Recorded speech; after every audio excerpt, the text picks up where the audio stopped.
কি গো আরতি, সকাল থেকে তোকে দেখেই মনে হচ্ছে মাথায় যেন রাজ্যের চিন্তা ভর করেছে। রান্নাঘরের কাজ ফেলে ঘাটে এসে এমন গম্ভীর হয়ে বসে আছিস যে? চিন্তার শেষ আছে। শুভ্রটার কলেজ শেষ হলো প্রায় 6 মাস হতে চললো। গ্রামের শিক্ষিত ছেলেটা ঘরে বেকার বসে আছে।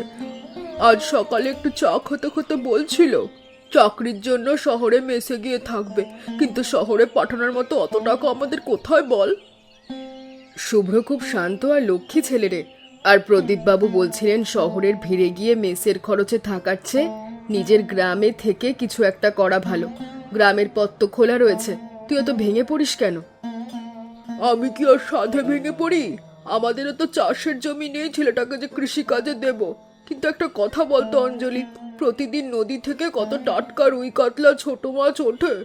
আমাদের গ্রামের মানুষ কিন্তু তাও ভালো মাছ পায় না। সব মাছ বিকেলে পিক আপে করে দূরে শহরে ছোট চলে যায়। একদম খাঁটি কথা বলেছিস। আমার ঘরের লোকও সেদিন আক্ষেপ করছিল, নদী পাড়ের মানুষ হয়েও আমরা বাসি বরফের মাছ খাই। কিন্তু তুই হঠাৎ এই মাছের কথা তুললি যে? আমি ভাবছিলাম শুভ্র যদি কোথাও না গিয়ে আমাদের এই রূপপুর গ্রামে টাটকা মাছ জোগাড় করে সবার ঘরে পৌঁছে দেওয়ার একটা ব্যবস্থা করে, কিন্তু একা ও পারবে না। ওর সাথে যদি আমি থাকি তবে কেমন হয়? তুইও থাকবি? গৃহস্থ বাড়ির বউ হয়ে তুই মাছের কাজে যুক্ত হবি? গ্রামের লোক কি ভাববে ভেবেছিস? সৎ উপার্জনের কাজে কোনো লজ্জা নেই। চুরিচামারি তো করছি না। সততার সাথে খেটে খেলে সব কাজে সম্মান পাওয়া যায়। কিরে শুভ, তোকে তো বেশ কয়েকদিন ধরে অন্যমনস্ক দেখছি। মাস্টারমশাইয়ের কাছে মনের গোপন কথা লুকাতে চাস? না মানে লোকানোর কিছু নেই, পড়ালেখা শেষ করে দীর্ঘদিন বেকার বসে থাকতে সত্যিই লজ্জা লাগছে। মায়ের সামান্য পেনশনের টাকায় সংসার চালানো কত কঠিন তা তো আপনি জানেন। গ্রামের কোনো কাজের সুযোগও দেখছি না। চাকরির পেছনে না ছুটে স্বাবলম্বী হওয়ার কথা ভেবেছিস কখনো? আজকালকার দিনে তথ্য প্রযুক্তি আর আধুনিক চিন্তাভাবনা দিয়ে গ্রামের সম্পদ কি কাজে লাগানো যায়। তোর মতো বিএ পাস ছেলে যদি গ্রামে থেকে কোনো স্বতন্ত্র কাজ শুরু করে তবে তা পুরো রূপপুর গ্রামের রূপ বদলে দিতে পারে। আমি আর মা কালকে রাতে একটা কথা বলছিলাম মাস্টারমশাই। আমাদের গ্রামের মানুষ তাজা মাছ পাওয়ার জন্য হাহাকার করে। আমি যদি নদীর টাটকা তো মাছ আর গ্রামের চাষের ভালো মাছ সরাসরি মানুষের দোরগোড়ায় পৌঁছে দিই। অসাধারণ ভাবনা শুভ। ব্যবসায় টিকে থাকবার সবচেয়ে বড় চাবিকাঠি হলো গুণগত মান আর সঠিক সেবা। যদি তুই গ্রামের মানুষদের ডিজিটাল ওজন মাপার যন্ত্রে একদম সঠিক মাপে খাঁটি মাছ দিতে পারিস তবে কেউ তোকে আটকাতে পারবে না। কিন্তু মাস্টারমশাই, ব্যবসা শুরু করবার মতো প্রাথমিক পুঁজি তো আমার কাছে নেই। উপরন্তু গ্রামের বড় বড় পুরনো মাছও ব্যবসায়ীরা আজকের কাজটা করতে দেবে তো? পুঁজির চেয়ে বড় বিষয় হলো বুদ্ধি আর আত্মবিশ্বাস। আর বাধার কথা বলছিস, সততার সাথে প্রতিযোগিতা করলে কোনো বাধাই টিকে থাকে না। তুই পরিকল্পনা গুছিয়ে নে, আমি তোর পাশে আছি। আরে সুচরিতা যে, আয় আয়। আজ কলেজের পর একেবারে আমার বাড়ি। মা বাবা কেমন আছেন? সবাই ভালো আছেন কাকিমা। আসলে আমি গ্রামের স্বনির্ভর গোষ্ঠীর একটি প্রজেক্টের কাজে বের হয়েছি। আমাদের গ্রামের মহিলাদের কিভাবে অর্থনৈতিকভাবে কিছুটা সাহায্য করা যায় সেই তালিকাই তৈরি করছি। ও মা, এ তো খুব ভালো উদ্যোগ রে। এই যে আমাদের আরতি বোনটার কথা বল না, কত কষ্ট করে ছেলেটা বিএ পাশ করালো। আরতির যদি কোনো কাজের ব্যবস্থা হতো তবে বেচারির সংসারের কষ্টটা দূর হতো। আমি তো আজ সকালেই আরতি কাকিমার কাছে যাচ্ছিলাম কাকিমা। সুব্রতা নাকি গ্রামে নতুন ধরনের পরিচ্ছন্ন মাছের ব্যবসা চালু করার চিন্তা ভাবনা করছে। সেখানে আরতি কাকিমা যদি মাছ কাটা ও প্রক্রিয়াজাতকরণের দায়িত্ব নেন তবে ভাবুন তো কত সুবিধা হয়। বলিস কি রে, আরতি নিজে মাছ কাটবে আর বাঁচবে? কিন্তু আমাদের গ্রামের গৃহিণীরা কি দোকান থেকে মাছ না কিনে ঘরে বসে ধোয়া কাটা মাছ কিনতে রাজি হবে? কেন রাজি হবে না বলুন? আজকাল শহরের পাশাপাশি আমাদের রূপপুরের গৃহিণীরাও ব্যস্ত থাকে। যদি একদম খাঁটি তাজা মাছ পরিষ্কার করে ধুয়ে সুন্দর প্যাকেটে বাড়ি পৌঁছে দেওয়া হয় তবে গৃহিণীদের কত সময় আর কষ্ট বাঁচবে বলুন তো। তা যা বলেছিস সুচরিতা, মাছ কাটার পর হাত থেকে তো আষ্টে গন্ধ বের হতে সারা দিন কেটে যায়। এই সার্ভিস দিলে তো আমরা গৃহিণীরা সানন্দে রাজি হয়ে যাব। তুই কিন্তু আরতিকে এই বুদ্ধিটা অবশ্যই দিবি। প্রদীপ কাকা, আপনি হঠাৎ খবর পাঠালেন যে বড় বটতলায় একা দেখা করতে বললেন, হাটে সব কাজ ছেড়ে তড়িঘড়ি ছুটে এলাম। কোনো বিপদে পড়লেন নাকি কাকা? কোনো বিপদ নয় সৈকত, তবে একটা অত্যন্ত গোপনীয় বিষয় আলোচনা করবার আছে। শুভ্রর কথা তো জানিস, ছেলেটা গ্রামে একটা নতুন মাছ সরবরাহের কাজ শুরু করতে চাইছে। শুভ্র কলেজে পড়াশোনা করে ছিলে, ও বাজারে মাছের ব্যবসা আসবে, কিন্তু কাকা পাইকারি বাজারে রাজনীতি আর মাছের সাপ্লাই চেন বজায় রাখা খুব কঠিন কাজ। অসাধু ব্যবসায়ীরা ওকে তো শুরু করতেই পিছিয়ে পারবে। সেই জন্যই তো তোকে আজকে এখানে গোপনে ডাকা সৈকত। তুই হাটের আড়তদার দিনু মোড়লকে চিনিস? দিনু মোড়ল যেন শুভ্রকে ভেজাল বা বাসি বরফ দেওয়া মাছ বিক্রি না করে, সেটা তোকে নজর রাখতে হবে। তোকে শুভ্রর পেছন থেকে একটা শক্ত রক্ষা কবচ হিসেবে কাজ করতে হবে। কাকা, দিনু মোড়ল খুব ধূর্ত লোক। শুভ্র যদি নিজে থেকে অভিজ্ঞতা ছাড়া মাছ কিনতে যায়, ও নিশ্চিত শুভ্রকে ঠকাবে। আমি কি তবে সরাসরি গিয়ে শুভ্রর হয়ে মাছ কিনে নেব? ভুলেও তা করবি না। শুভ্রকে যদি আমার সাহায্য করি, তবে ও নিজে থেকে কখনো শিখতে পারবে না। ওর আত্মসম্মানও আঘাত পাবে। তুই শুধু পেছন থেকে আড়তের উপর নজর রাখবি, যেন ও একদম সেরা ও খাঁটি মাছটা সঠিক দামে পায়। শুভ্র যেন কোনোদিন জানতে না পারে আমরা এই গোপন ব্যবস্থা করেছি। বুঝেছি প্রদীপ কাকা, আপনার এই পরিকল্পনা সত্যি দারুণ। শুভ্র বুঝবে নিজের শক্তি জিতছে, অথচ সুরক্ষার দায়িত্ব থাকবে আমাদের হাতে। আমি কথা দিচ্ছি, শুভ্রকে কোনো অসাধু ব্যবসায়ী ঠকাতে পারবে না। শুভ্র, আজ মাস্টারমশাই আর সুচরিতা বিকেলে আমাদের ব্যবসার পরিকল্পনা নিয়ে কি যেন বলছিলেন। সত্যি সত্যি তুই কাজটা করবি? হ্যাঁ মা, আমি একদম মনস্থির করে ফেলেছি। তবে আমরা সাধারণ কোনো মাছের দোকান দেব না। আমাদের দোকানের নাম হবে মা ছেলের মাছের দোকান। আধুনিক পদ্ধতিতে গ্রামে আমরা সততার নতুন নজির করব। নামটা শুনতে তো খুব মিষ্টি লাগছে রে বাবা, কিন্তু শোন শুভ্র, তুই পড়াশোনা জানা ছেলে, পরিচ্ছন্নতা যেন আমাদের দোকানের প্রথম শর্ত হয়।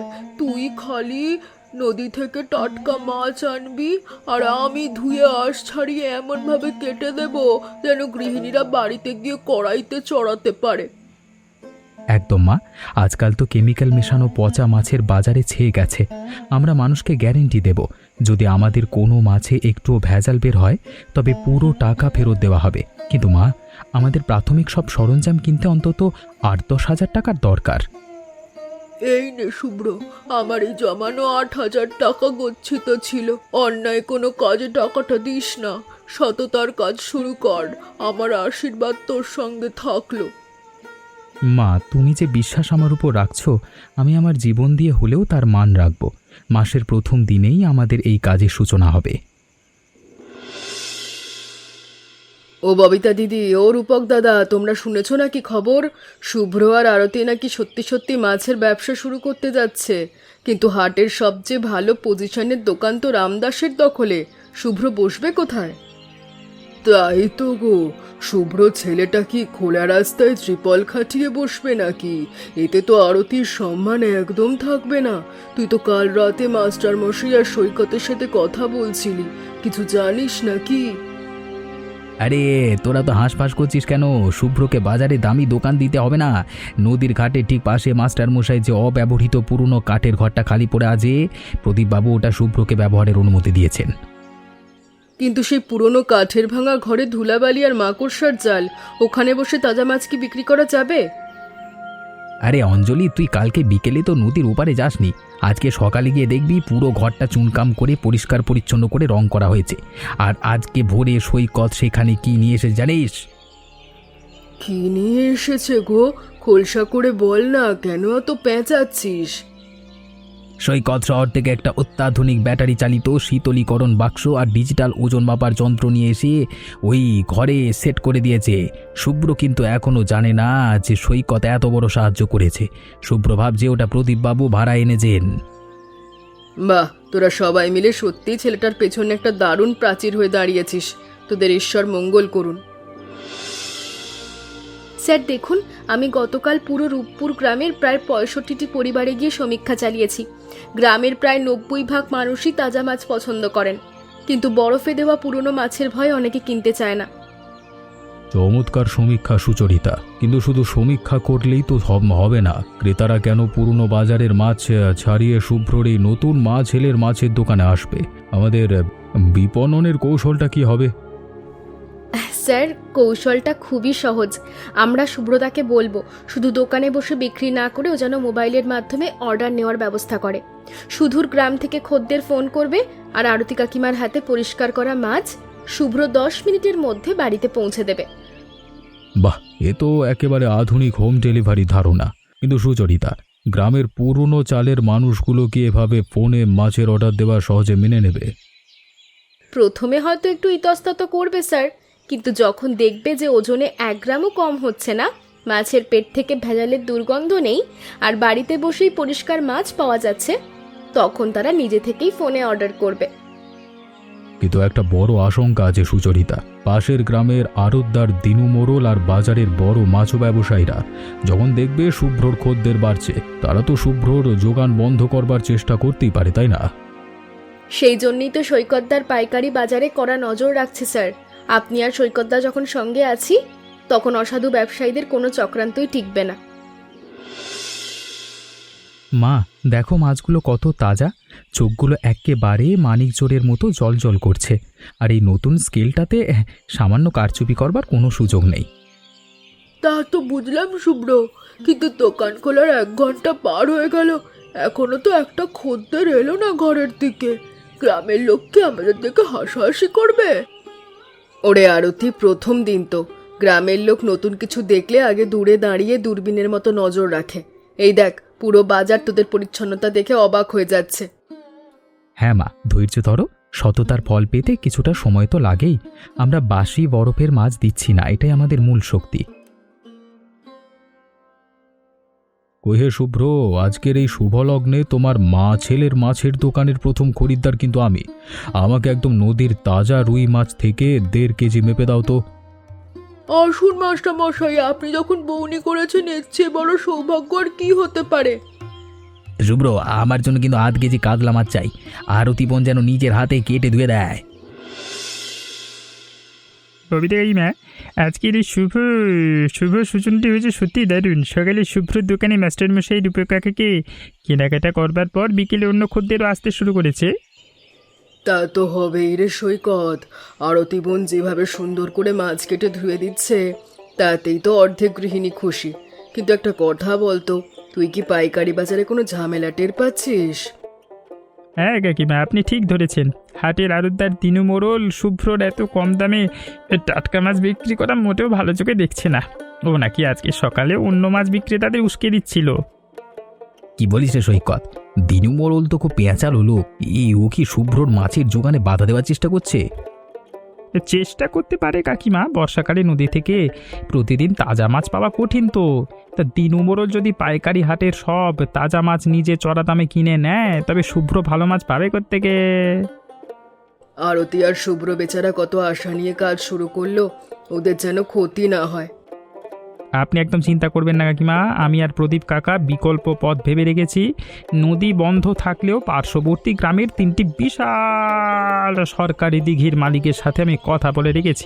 শুভ্রকে টাটকা মাছের অভাবে আমরা হারতে দেব না। ওরে সুচরিতা, তুই এই ছোট্ট পাতায় কী সব লিখেছিস রে? এই সামান্য কাগজটা বিলিয়ে গ্রামের মানুষ শুভ্রর দোকান থেকে মাছ কেনার জন্য বোঝানো যাবে? কাকিমা, হাতে শুধু লেখা নেই, এতে একটা বিরাট সুবিধার কথা বলা আছে। দেখুন, এখানে পরিষ্কার করে লেখা, মা ছেলের মাছের দোকান থেকে মাছ কিনলে কাটা আর ধোয়ার জন্য অতিরিক্ত খরচ লাগবে না, আর পচা মাছ বের হলে পুরো টাকা ফেরত। এ তো গৃহিণীদের একেবারে মনের কথা লিখেছিস। সত্যি বলতে রান্নাঘরে মাছ কাটার ঝামেলার ভয়ে অনেকেই সপ্তাহে 1 দিনের বেশি মাছ রাঁধতে চায় না। এই যে জেঠিমা, এখন থেকে আর কষ্ট করে কাদা পেরিয়ে বড় বাজারে যেতে হবে না। আমাদের সুব্রতা আর আরতি কাকিমা একদম তাজা মাছ আপনাদের ঘরে পৌঁছে দেবে, শুধু একটা ফোন করবেন। আর শোন গো, ওজনে একদম খাঁটি, 1 গ্রামও কম না। আরতি বোন নিজে হাতে পরিষ্কার করে কেটে দেবে, ঘরে এনে মশলা মাখিয়ে শুধু কড়াইতে দিলে হবে। আমাদের গ্রামের মা ছেলের এই লড়াইকে সফল করা তো আমাদেরই দায়িত্ব, তাই না? শুভ্রকে দেখলাম সাইকেল চালিয়ে খুব দ্রুত পাশের পাড়ায় যাচ্ছে। প্রথম দুদিনে কিন্তু ব্যবসা বেশ জমে উঠেছে বলে মনে হচ্ছে। সব আপনাদের আশীর্বাদ ঠাকসটা মশাই, কিন্তু একটা ছোট সমস্যা হয়েছে। আজ সকালে কয়েকজন খদ্দের বলছিলেন বাজারের পুরনো দোকানদাররা নাকি আমাদের চেয়ে কেজিতে 10-15 টাকা কম দামে মাছ দিচ্ছে। আরতি বোন, একটা অত্যন্ত গুরুত্বপূর্ণ কথা চিরকাল মনে রাখবে। অসাধু ব্যবসায়ীরা যে মাছ বরফ খাইয়ে চিরদিন পচিয়ে বিক্রি করে তার দাম তো কম হবেই, কিন্তু তোমার মাছ একদম টাটকার কেমিক্যাল যুক্ত, মানে কেমিক্যাল মুক্ত আর কি। এই আর কি মাছিলাম। আমি শুভ্রকেও আজ সকালে ঠিক এটাই বলছিলাম। লাভের আশায় আমরা কখনো বাসি বা ভেজাল মাছ দোকানে তুলবো না। সততা হারিয়ে যদি 2 টাকা বেশি লাভ হয়, তবে সেই টাকায় কখনো সংসারের কল্যাণ হতে পারে না। হ্যাঁ, এই তো একদম নীতিবান মায়ের সঠিক শিক্ষা। ক্রেতারা যখন দেখবে তোমাদের দেওয়া মাছ খেয়ে পেটের কোনো অসুখ হচ্ছে না আর স্বাদ অসাধারণ, তখন তারা 10 টাকা বেশি দিয়েই তোমার কাছ থেকে মাছ কিনবে। স্বাস্থ্যের যে টাকার মূল্য বেশি নয়। একদম সত্য বলেছেন মাস্টারমশাই। ব্যবসা আমরা করব সৎ পথে, কোনো ছলচাতুরি আমাদের দোকানে স্থান পাবে না। সৈকতদা, এত সকালে বাজারে না আসলে বুঝতেই পারতাম না মাছের বাজার কত বিশাল আর জটিল। কিন্তু এখানে ভালো আর পচা মাছের তফাৎ বুঝবো কি করে বলো তো? এই দেখ শুভ্র, এটা হলো মাছ চেনবার আসল রহস্য। ভালো মাছের ফুলকো হবে, টাটকা লাল টকটকে, এই যে দেখতে পাচ্ছিস চোখগুলো পরিষ্কার চকচক, দেখ না কালো কালো, হ্যাঁ। আর পিঠের মাংসে চাপ দিলে একদম স্পঞ্জের মতো শক্ত থাকবে, ঠিক আছে। পচা মাছে চাপ দিলে আঙুল বসে যাবে, ব্যাস। বুঝেছি সৈকতদা, অনেক অসাধু বিক্রেতা তো লাল রং দিয়ে ফুলকো রাঙিয়ে দেয় শুনেছি। হ্যাঁ ঠিক, সেই জন্যই গায়ের পিচ্ছিল ভাব আর মাছের গন্ধ শুঁকে চেনা শিখতে হয়। তুই কোনোদিন আড়তদারের চকচকে কথায় ভুলবি না, ঠিক আছে। এই যে দিনু মডেলের আড়ত দেখছিস, এদের কাছে বরফ দেওয়া পুরনো মাছ অনেক থাকে। আমি কোনো দিন বরফ দেওয়া বাসি মাছ আমার দোকানে নেব না সৈকতদা। আমার মা আমাকে স্পষ্ট বলে দিয়েছে যে মাছ আমরা নিজেরা খেতে পারবো না, তা খদ্দেরকে বিক্রি করা মহাপাপ। তোর এই নীতিটাই তোকে একদিন অনেক ওপরে নিয়ে যাবে শুভ্র। চল, আজকে তোকে একটা খাঁটি দিঘি তাজা রুই আর তাজা পাবদা মাছের আড়তে নিয়ে যাই, যেখানে কোনো কেমিক্যাল ব্যবহার করা হয় না। চ। আরতি, কাল তোর দোকান থেকে শুভ্র যে ভেটকি মাছটা বাড়িতে দিয়ে গেল, কি বলবো বোন, রান্না করার পর মাছের যা সুবাস আর স্বাদ, ও তো চেটে ফুটে 2 থালা ভাত খেয়ে নিল। সব ঈশ্বরের কৃপা ববিতাদি। আর সুব্রত প্রতিদিন ভোরে উঠে সৈকতের সঙ্গে বাজারে গিয়ে বেছে বেছে সেরা মাছ নিয়ে আসে। পরিশ্রমের দাম তো মিলবে।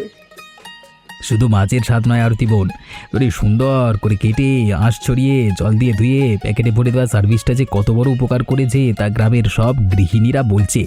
চায়ের দোকানে এসে সবাই তোর আর শুভ্র প্রশংসায় পঞ্চমুখ। সততার সঠিক সেবার মূল্য এমনই হয় রূপক। ওরা এই ব্যবসাটা শুরু করলো, অনেকেই সংশয় ছিল, কিন্তু আজকে মাত্র কয়েকদিনের মধ্যে মা ছেলের মাছের দোকান সবার ঘরে ঘরে একটা বিশ্বাসের নাম হয়ে উঠেছে। মাস্টারমশাই, সবাই যদি এইভাবে আমার পাশে না দাঁড়াতেন, তবে আমরা মা ছেলে দুটিতে পথেই থমকে যেতাম। ভালো মানুষের পাশে ঈশ্বর সব সময় থাকে। তোদের সততার জয় হবেই। তোমরা বিশ্বাস করবে না, মাত্র কয়েকদিনের ব্যবসায় আমাদের বিক্রি প্রত্যাশার চেয়ে প্রায় দ্বিগুণ হয়ে গেছে। সব খরচ, পরিবহন আর কেনা দাম বাদ দিয়েও একটা বিরাট অঙ্কের লাভ হয়েছে। সত্যি সুচরিতা, আমি তো ভেবেছিলাম প্রথম কয়েক মাস হয়তো শুধু কেনা দামের টাকাটাই উঠবে, লাভ তো দূরের কথা। আরে বোকা ছেলে, তোরা যে সততার সাথে সার্ভিস দিচ্ছিস তার দাম তো মানুষ দেবে। গৃহিণীরা এখন আর অন্য কোনো দোকান থেকে মাছ কিনতেই চাইছে না। লাভ কিছুটা হচ্ছে ঠিকই অঞ্জলি, কিন্তু শুভ্র, আমাদের এখনই এত অহংকারী হলে চলবে না। লাভের টাকা ওড়ানো যাবে না। সৈকত আর মাস্টারমশাইয়ের সহায়তায় যে সরঞ্জাম নেওয়া হয়েছে তার টাকা ধীরে ধীরে শোধ করতে হবে। একদম ঠিক কাকিমা, আমরা ভাবছি এবার মা ছেলের দোকানের পক্ষ থেকে একটা ডিজিটাল প্রচারপত্র তৈরি করব। আর পার্শ্ববর্তী 2 গ্রাম থেকেও শুভ্র ভাইয়ের মোবাইলে অর্ডার আসা শুরু হয়েছে। হ্যাঁ মা, 1 আগস্ট থেকে যে আমরা পথ চলা শুরু করেছিলাম তা আজকে আমাদের নতুন এক উদ্যোক্তা হিসেবে গড়ে তুলেছে। তোমার নীতি শিক্ষা আর পরিশ্রমই এর মূল শক্তি। দেখলে তো শুভ্র, আজকে থেকে ঠিক 6 মাস আগে তোমরা যখন এই সাধারণ দোকানটি শুরু করেছিলে তখন অনেকেই হয়তো সন্দেহ করেছিল, কিন্তু আজকে 6 মাস পর সততার কঠোর পরিশ্রম দিয়ে তোমরা প্রমাণ করে দিলে যে ইচ্ছে থাকলে গ্রাম থেকেই বিপ্লব ঘটানো যায়। মাস্টারমশাই, সৈকতদার উপকাকা, আপনাদের গোপন সহযোগিতা আর অভিভাবকত্ব না থাকলে আমি হয়তো প্রথম ধাক্কাতেই হেরে যেতাম। আর সুচরিতা এবং অঞ্জলি কাকিমার প্ররোচনা আমাদের পথ মসৃণ করেছে। আর সব কিছুর উপরে ছিল আমাদের আরতি কাকিমার হাতের সেই পরম স্নেহ ভালোবাসা। ছেলের মাছের দোকান এখন আর শুধু একটা দোকান নয়, পুরো অঞ্চলের 7টি গ্রামের মানুষের কাছে বিশ্ব শুদ্ধতা বিশ্বাসের এক অন্যতম প্রতীক। আজ তোকে দেখে আমার বুকটা গর্বে ভরে যাচ্ছে আরতি। একজন মা কিভাবে তার সন্তানকে সাথে নিয়ে শূন্য থেকে সাফল্যের শিখরে পৌঁছতে পারে, তুই আজ পুরো সমাজের কাছে তার জ্বলন্ত নজির তুলে ধরেছিস। আমি তো শুধু একজন সাধারণ মা, আমার শুভ্রর সততা আর আপনাদের সকলের ভালোবাসাই আমাদের এত দূর নিয়ে এসেছে। আজই 6 মাস পর পেছনে ফিরে তাকালে আমার ঈশ্বরের প্রতি কৃতজ্ঞতায় মাথা একেবারে নুইয়ে আসে। সৎ পথে চললে ঈশ্বর যে কাউকে ফেরার না, তা তো আজ প্রমাণিত। আসুন কাকিমা, আসুন কাকাবাবু, ছেলের মাছের দোকানে আপনাদের সবাইকে স্বাগত। একদম টাটকা, বিশুদ্ধ এবং পরিচ্ছন্ন মাছ তৈরি আছে আপনাদের সেবায়। আসুন আসুন আসুন।